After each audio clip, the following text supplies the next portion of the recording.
कर्म सही है, फिर भी फल क्यों नहीं मिल रहा है? यह प्रश्न आपके भी मन में उठ रहा होगा।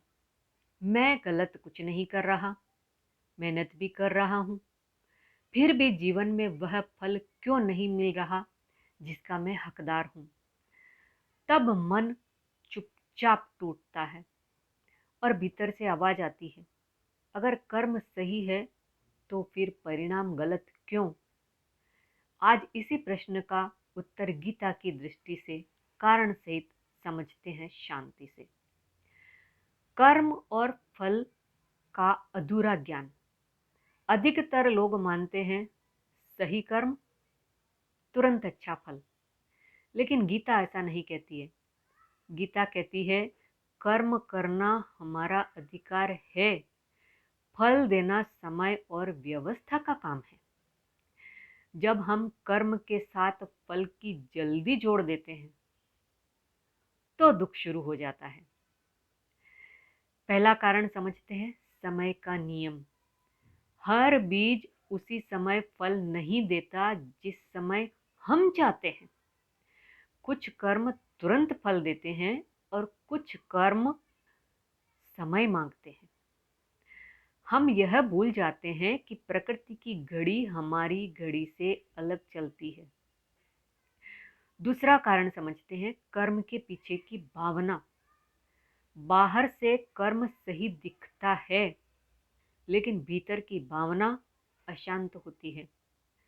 हम सेवा करते हैं, लेकिन मान चाहते हैं, सम्मान चाहते हैं। हम परिश्रम करते हैं, लेकिन तुलना करते रहते हैं। गीता कहती है फल केवल कर्म से नहीं, भाव से भी बंधा होता है। तीसरा कारण क्या है? फल की आसक्ति। जब हम कहते हैं मैंने इतना किया, मुझे यह मिलना ही चाहिए, यहीं से कर्म बंधन बन जाता है। गीता इसे आसक्ति का बंधन कहती है। आसक्ति कर्म को बोझ बना देती है और बोझ से किया गया कर्म शांति नहीं देता। चौथा कारण समझते हैं, पिछले कर्मों का प्रभाव। हर फल आज के कर्म से नहीं आता। कुछ फल पिछले कर्मों की छाया होते हैं। जिसे हम अन्याय समझते हैं, वह कई बार अधूरी समझ का परिणाम होता है। गीता इसे कर्म संचय का नियम कहती है। तो फिर समाधान क्या है? गीता कोई निराशा नहीं सिखाती। वह कहती है कर्म करते रहो, लेकिन अपने मन को फल के बोझ से मुक्त करो। जब कर्म पूजा बन जाता है और फल भगवान पर छोड़ दिया जाता है, तब कर्म शुद्ध हो जाता है। आज से कर्म करते समय एक वाक्य मन में रखें, मैं अपना कर्म पूरी ईमानदारी से कर रहा हूँ। फल कब मिलेगा, कैसे मिलेगा, यह व्यवस्था जाने। यह वाक्य मन का बोझ हल्का कर देता है।